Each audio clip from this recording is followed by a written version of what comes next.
अपनी last video में हमने डिस्कशन किया था स्कूल्स इन यूएई के करिकुलम्स के बारे में कि यहाँ पे कौन कौन से करिकुलम्स हमारे पास लिस्टेड आते हैं और उनमें कौन कौन से तरीके से एडमिशन्स कब क्या प्रोसीजर होता है, कब सेशन स्टार्ट होते हैं। 3 करिकुलम्स होते हैं, एशियन, ब्रिटिश, अमेरिकन, और उसमें कब हमारा सेशन स्टार्ट हो रहा होता है और कब से एडमिशन स्टार्ट हो रहा होता है वो हमने हमारी लास्ट वीडियो में डिस्कशन किया था।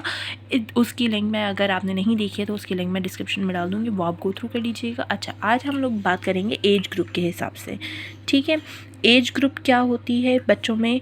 यहाँ पे बहुत स्ट्रिक्ट निज़ाम है। हमारे मुल्कों में क्या होता है, जो हमारे एशियन करिकुलम्स के स्कूल्स होते हैं, पाकिस्तान की बात करें या इंडियंस की बात करें, तो हम अपने हिसाब से जो है बच्चों की एज के हिसाब से, अपने हिसाब से बच्चों को स्कूल्स में एडजस्ट करवा लेते हैं। ठीक है, जैसे कि 2.5 ईयर्स का बच्चा है तो हमने नर्सरी में डलवा दिया या प्रेप में डलवा दिया, या अगर हमारे पास 3.5 या 5 ईयर्स का बच्चा है तो हमने ग्रेड 1 में डलवा दिया। यहाँ पे ऐसा नहीं होता है। यहाँ पे एडिक का मैं एडिक की बात इसलिए करूँगी क्योंकि मैं अबू धाबी के हिसाब से चल रही हूँ, लेकिन अगर हम यूएई की बात करें तो यूएई में हमारे पास बहुत क्लियर सिस्टम आता है कि आपके पास जो बच्चा जो है वो इस एज ग्रुप में लाए करेगा तो वो इस ही क्लास में जाएगा। वो आप किसी भी स्कूल में चले जाएँ, वो ना उससे ऊपर लेंगे ना उससे नीचे लेंगे। वो अगर ग्रुप उधर ही लाई कर रहा है तो वो उधर ही लेंगे एडमिशन उसका। तो आज हम लोग उसके हिसाब से बात करेंगे। अच्छा जी, सबसे पहले तो हमारे पास आते हैं ग्रुप FS1 या फिर आप कह लीजिए KG1। ठीक है, दूसरा हमारा आता है FS2 या फिर KG2।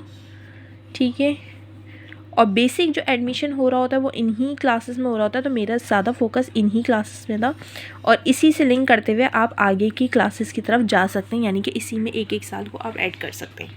ठीक है, FS1 की अगर हम बात करें या KG1 की अगर हम बात करें तो इसमें जो बच्चा एलिजिबल होता है वो 3.5 ईयर्स का होना चाहिए और 4.5 ईयर्स से नीचे का होना चाहिए। यानी कि 3.5 3.5 साल से पहले बच्चे, 3.5 साल से बड़ा होना चाहिए और 4.5 से छोटा होना चाहिए।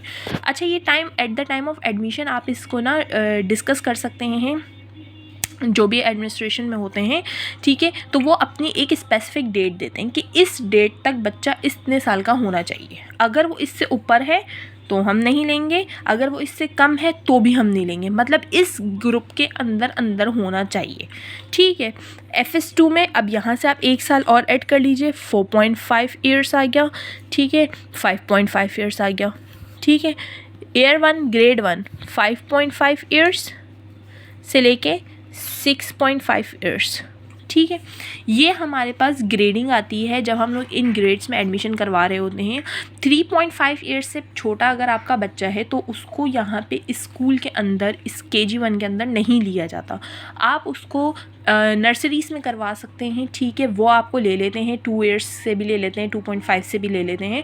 वो डिफरेंट नर्सरीज़ के अंदर ले लिए जाते हैं बच्चों को, और वो अपनी जो है, जिसे हम अपने लफ्ज़ों में कहें कि प्री स्कूलिंग जो है वो स्टार्ट कर दी जाती है। लेकिन इस एज ग्रुप के अलावा स्कूल्स में एडमिशन नहीं दिया जाता।